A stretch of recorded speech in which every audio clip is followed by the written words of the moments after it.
Commercial DOE software can cost thousands of dollars. Therefore, I'm going to provide you today with the blueprint in Python that you can use to plan and analyze your experiments for free. This is a video about a two-level full factorial design, and throughout the video I'm going to work with functions that I designed that can act as a blueprint for any design like that. So you don't need to be a statistics or Python pro to follow the video. In fact, I didn't write the functions myself, but ChatGPT did. I only verified if they were correct because sometimes there were some issues with the code and there was quite some fine-tuning necessary. A link to the Jupyter notebook file is in the description. I'm going to use an example from the textbook Design and Analysis of Experiments from Douglas Montgomery, where they use the commercial software JMP, but we can easily obtain the same results in Python for free. Let's get started.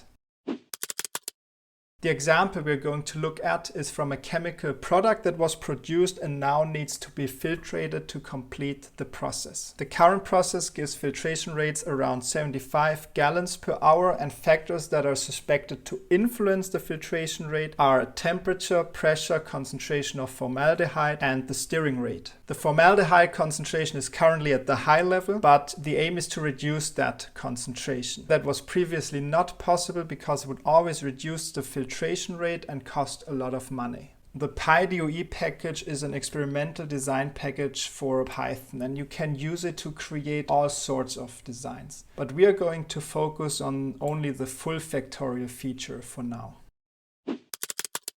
I incorporated the PyDOE package in this function here. It takes the factors in form of a list and also has the option to randomize. The output will be our design plan that we can save as an Excel file, which we can use to work with during the experimental phase. Temperature, pressure, concentration of formaldehyde, and the stirring rate are our factors. In this case, I'm not going to randomize the design because somebody else already has performed the experiments. So let's execute the cells. And that's it. That's how the Excel file now looks like. It has the different factors and the individual runs. So in this case, the temperature would be at the low level, pressure would be at the low level, concentration would be at the low level, and the stirring rate would also be at the low level, and so forth. We can use this experimental plan to run the experiments step by step. And that's what we're gonna do. I'll be back.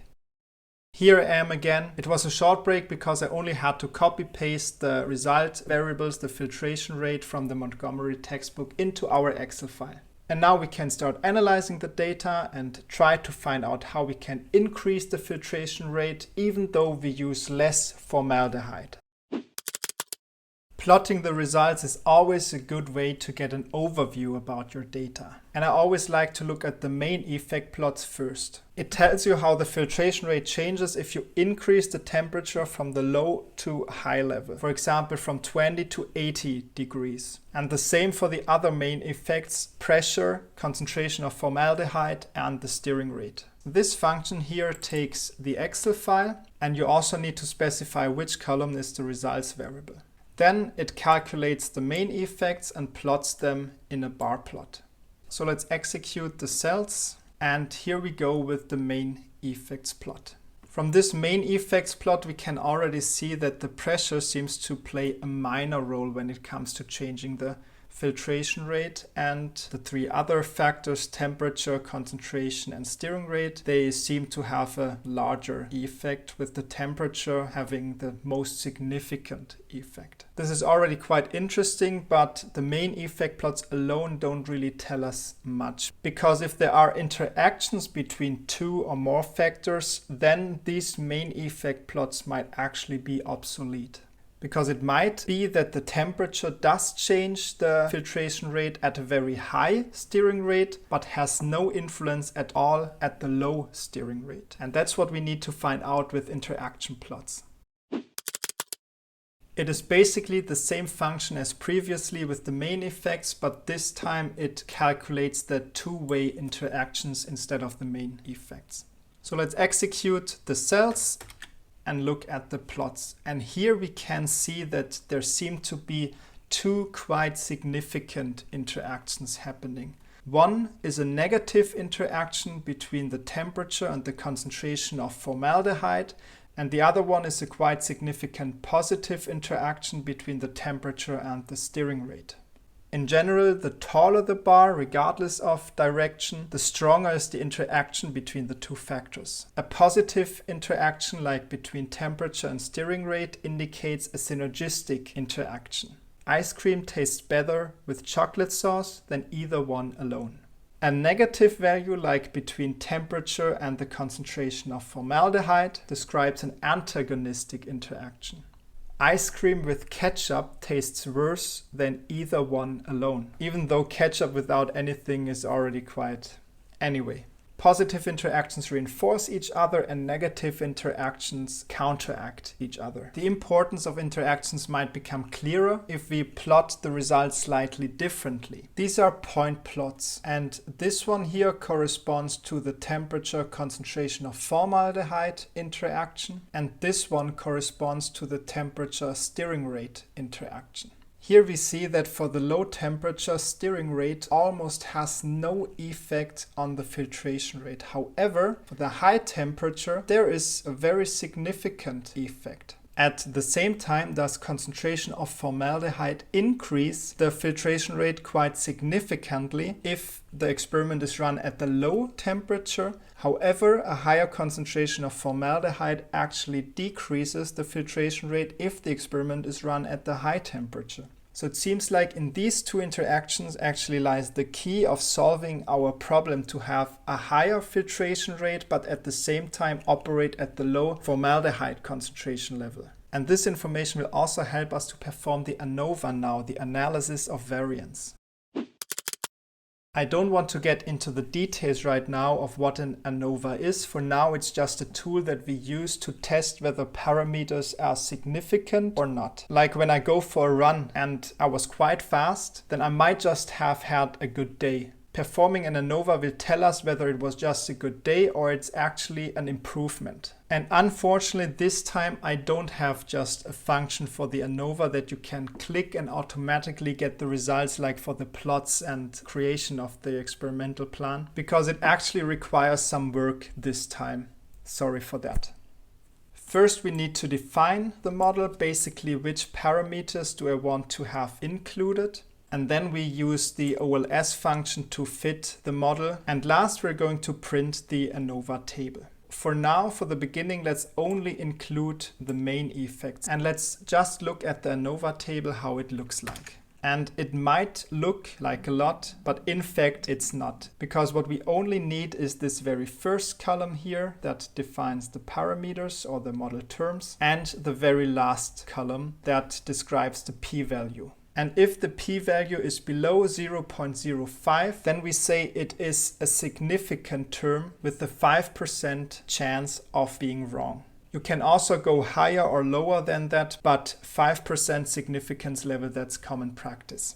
So in this model, we only included the 4 main effects. But as we already learned, there are also 2-way interactions, there are even 3-way interactions and 4-way interactions. If we included all the terms, all the parameters that are possible, then the Anova table would look something like this here. These are all the main effects, 2-way interactions, 3-way interactions, and we even have a 4-way interaction here. And when you perform an Anova, there are basically 2 ways to approach it. You can either include all the model terms in the beginning and then remove the insignificant ones step by step until there are only significant model terms left. Or you go the other way around and start with a few parameters only and slowly add parameters until none of them is significant anymore. And in this case, I would actually prefer the second approach, because from our visual analysis, we already have a relatively good idea of which of the model terms might be relevant. So we start with the 4 main effects, but we also include the interaction between temperature and concentration of formaldehyde and the interaction between temperature and stirring rate. And now we run the code and look at the output. And we see that the only insignificant parameter in this table now is the pressure. That's also something that we already already saw in the visual evaluation that the pressure seems not to have a very strong impact on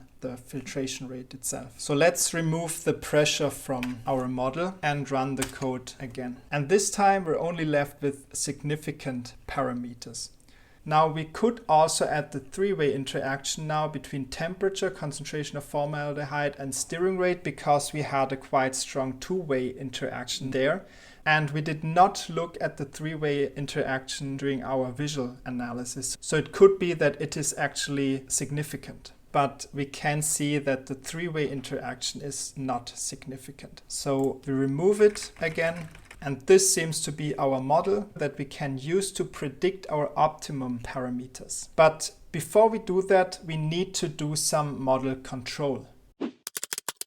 Because all models are wrong, but some are useful. And if our model does not pass the model control step, it is not useful for us, because it might look something like this. Of course, you can still make predictions from that, but they will not always be useful. For the model control, I'm going to work with a function that only takes the model that we created previously as an input. And it will create us three plots: the residuals versus predicted plot, the residuals versus run plot, and we're also looking at a QQ plot. These are residuals. It is the deviation from the measured values from the predicted values. The two residual plots should show a random scatter and not, for example, a trumpet shape or anything else that suggests a trend. The QQ plot tests if the data is normally distributed, because only then the Anova was valid and the removal of the insignificant parameters made actual sense. So let's have a look at our diagnostic plots. First, the residuals versus predicted. And this one actually looks like it has a little bit of a trumpet shape. However, I don't think that it is too serious. However, it could suggest that the linear model is not the best fit and that it would actually make sense to add a quadratic term to the model. But we cannot do that without performing additional experiments.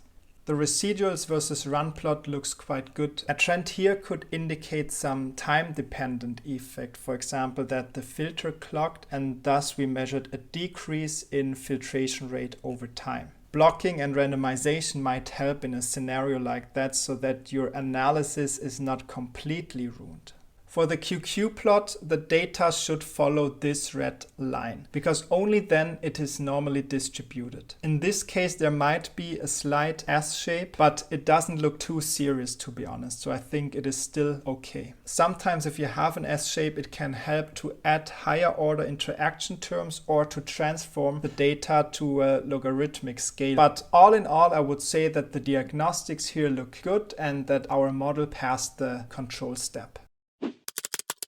Now we can use it to determine the parameters that will lead to the highest filtration rate when reducing the concentration of formaldehyde. One way to do that is by using the coefficients from the model summary and actually write down the model equation. Because from this model equation we can see that if we have all the factors at +1 but only the concentration of formaldehyde is -1, it will actually yield to the highest filtration rate. But that is not always very visual, so we can also plot these fancy three-dimensional plots or so-called counter plots. And here you see the same results as with the actual model, that if the concentration is at -1, you get the highest filtration rate if both your temperature and your stirring rate are at the +1 level.